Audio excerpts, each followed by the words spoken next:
All right, welcome back to the MLG coverage of DreamHack Bucharest. We're now going to check out Huck versus Life here. The game was up, and then he realized it was on the wrong map. So we're going to rehost really quickly, but we'll get in that game in just a second. I'm here with Ian Cicchino, and we just commentated the Flashers MMA game. Now we're looking at Huck versus Life. What do you think about this match? Yeah, normally I would choose Life over Huck, but depending, based on the way Huck's been playing today, already winning 2-0, and I haven't, Life was kind of 2-1ing his last opponent. I'm kind of thinking, Huck may actually have an opportunity to take this, and if he can, then he's essentially out of the group already, right?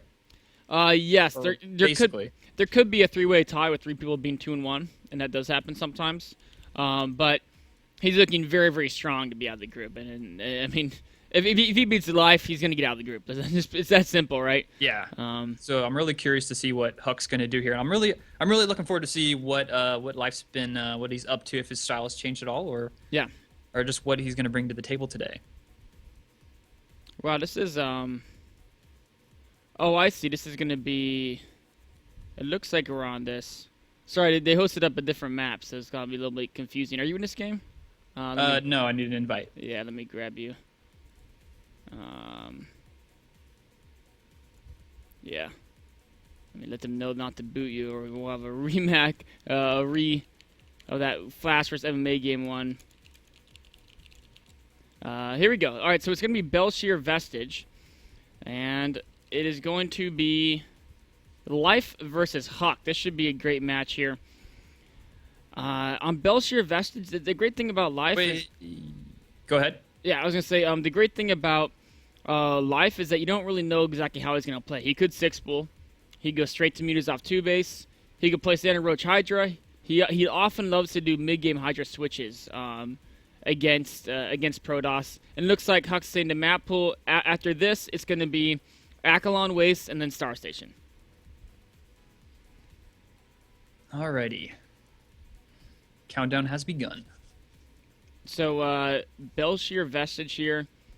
This is going to be a game heart, so the overlay is going to look a little bit differently this time. They're switching up the map a bit. I think it's on mainstream as well, so you can check it out there on the main DreamHack event. But I just don't know. I don't know what Huck's going to play either. This is actually crazy. Like, you get into like MMA versus Flash game, you're like, well, Flash is going to expand very fast. MMA loves Banshees, so it'll probably be one player being aggressive, the other player expanding fast. Or like, I mean, anytime you get into Flash game, it's like he's either going to 2-react or he's going to command center first, right, against Zerg. Certain things you can predict, but Huck versus Life, both these guys are so unpredictable. The only thing you predict is that Huck often doesn't scout, and Life often does crazy stuff. that's about the sum of it. Yeah, so right from the get-go, with those type of observations, it's kind of like, well, does Life have just an advantage player versus player style in this situation? Maybe so, but we'll see if Huck changes up or maybe does some type of even earlier harass. Yeah, I mean, and it's also one of those things where it's I think that favors the underdog when you got two players who do a lot of crazy stuff. That's an opportunity, I think, for the underdog to be more likely to make that upset.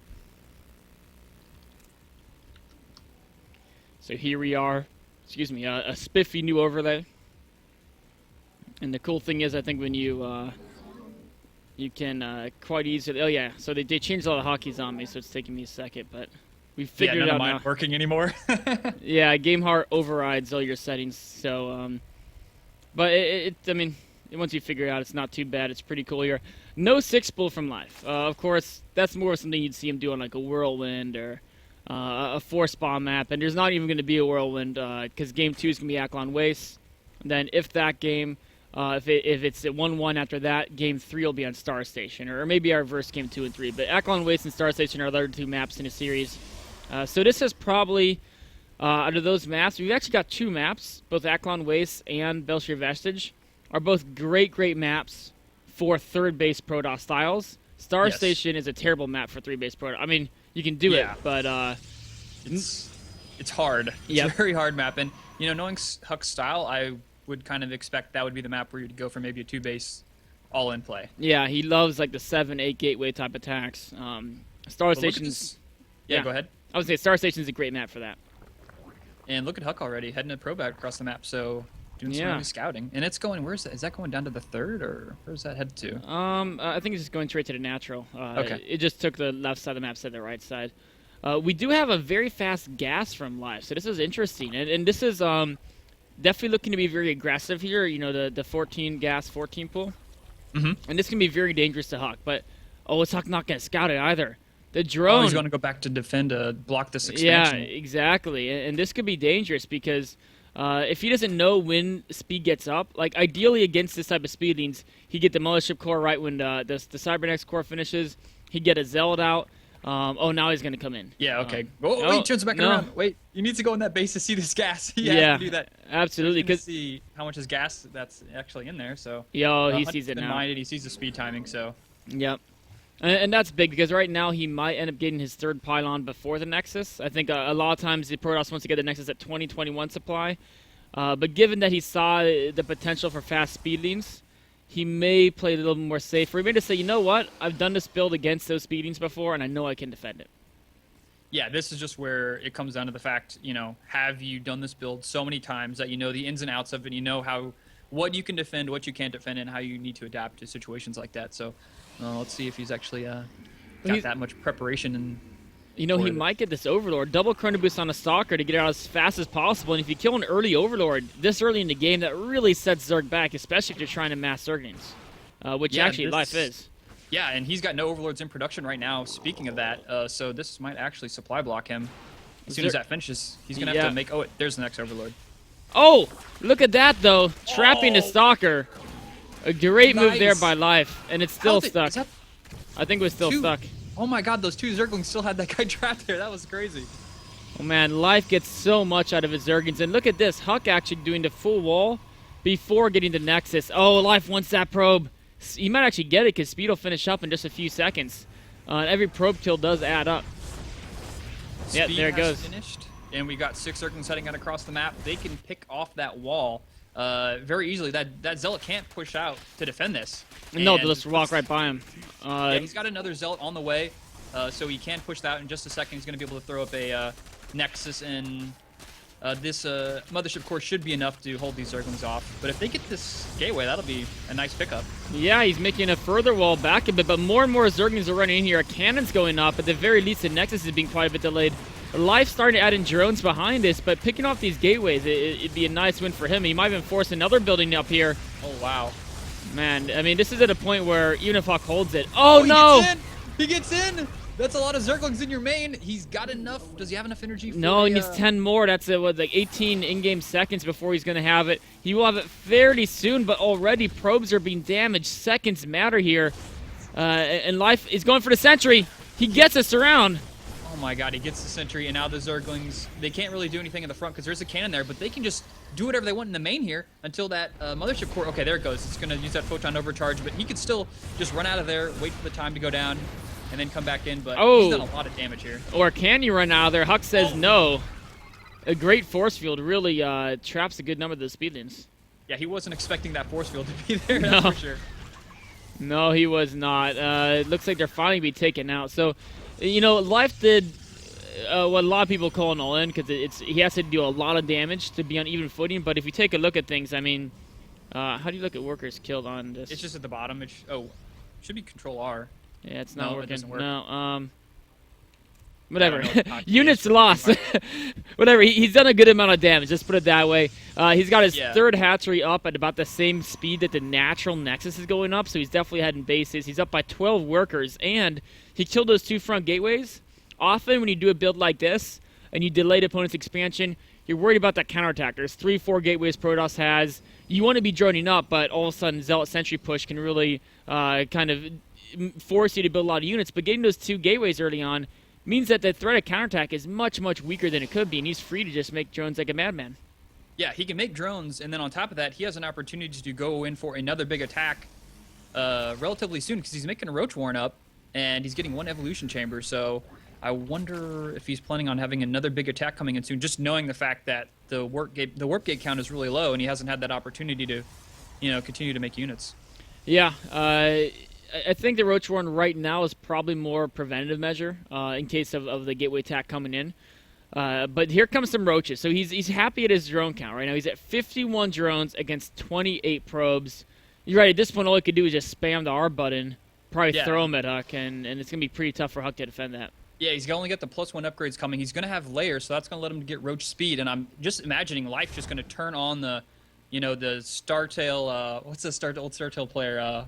The old Startail player. I can't remember his name. The Zerg player. I'm drawing a blank here. Not Curious or Curious? No. Old StarCraft player. You're thinking of July played on Startail for a bit, right? Yes, July Zerg. Yep. I think he's just going to go full July Zerg right now, and it's going to be up to Huck to defend this huge 3-base attack coming in here. Yeah, he's already passed the drone count July Zerg usually hits, so modifying some new skulls is like, delayed. Yeah, well, we'll go to 50 drones. They're not going to do this off of 3-base 30 drones. But yeah, it's the same idea, just overwhelm your opponent. In this case, he makes what can Huck do? Huck can take a very risky third. If you make roaches, you kill it. He can go for gateway attack. You make roaches, you stop that, right? That's what he's doing right now. Huck's pushing out across the map. He's got a proxy pylon up, but there's so many Zerglings out here, and the roaches. He's gonna have to use so many force fields just to get down to that third base. Yeah, looks like Life's roaches were caught along the right side of the map trying down a potential third from Huck. So Huck's able to get in a very good position. In fact, if you get close enough, maybe you could force field the roaches out, focus at Nexus. No, roaches are in front of there. Roach speed, burrow, and +1. Once those finish, this attack is done for. In fact, Huck just sees the unit count and is like, it's not happening. And just starts transitioning. Yeah, he needs a transition. He needs to go home, or at least maybe sit there and just prevent his opponent from pushing out across the map too, and then just use the energy for a recall. Oh, wow, there's a lot of Zerglings coming out across the map, and what do we have left back for Huck to defend with? He's got 1 sentry and 1 cannon, but is that an entrance on the right, or is that completely walled off? No, that's totally walled off. Yeah, he's got a very good wall there, but great force fields. Huck traps a large chunk of roaches here, picking off a good number of kills, and then this is actually great for Huck. He's getting recall back right now, assuming he's gonna do that. There we go. There he goes. Recall back, and he just got a bunch of roaches killed. Oh, but unfortunately, a lot of sentries kind of warping in on top of the roaches. No detection quite yet. But you know what? He's got these roaches stuck here once that observer gets out. I think Huck's pulling some... Huck's almost back in the game. He's not quite yet, but the autonomy is getting very even, and he's got some nice tech going up as well. Yeah, those 2 engagements worked about as well as they could have for Huck there. He fought that whole first fight, his whole army versus about, half of Life's army, and then he teleported back just enough time to, stop any huge losses, and then fought that whole army and fought it off. So, Life's still sending units out across the map. He's got a lot of roaches outside Huck's base, but does Huck have enough units to continue to hold here? Well, he has a photon overcharge, and Immortal's being Corona boosted out. It is a lot of roaches, but if Huck can hold on here, great force fields that allows the Zealots to connect, and when Zealots connect, they do a lot of damage here, but more and more roaches pouring in from Life. Worker counts are now even, so if Huck holds this off, he's going to have a tech advantage and an equal economy, but he's got to hold this off first. Yeah, Life, I wonder when he's going to... is he good? It's just so hard to say. He's got so many units here. That one Immortal's nice, but there's just so many roaches here. The Immortal does a lot of damage, but he doesn't have AoE. Yeah, just too many units here. Same thing with the Photon Overcharge. It's probably... We see the Nexus up to 5 kills already and doing a lot more damage as well. The probes try to block the Immortal, but yeah, that's it. Just too many roaches. Huck really showed, I think, some excellent play there with the force fields, trapping the roaches and teleporting back home. And he made almost a really awesome comeback, but couldn't quite pull it off. But I think that's a good sign for Game 2 because he was way behind that game. So the fact that he lost at that point, actually, I think it showed his skill that he almost made that comeback.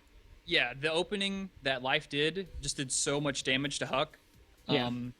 He almost turned around with those 2 really good fights. That push out was well, the recall was good, but Life was like, all right, this is the point where I'm only going to make units, and you better bring it because I'm just flooding you with everything. And there were just so many roaches and Zerglings that it didn't matter what Huck had, he just didn't have enough of it. Yes, just too much Zerg there. But Game 2, Huck's going to keep an eye out for that early rush probably. And if he takes less damage, I think we're going to have a great game in our hands. Be right back with Game 2 after a short break.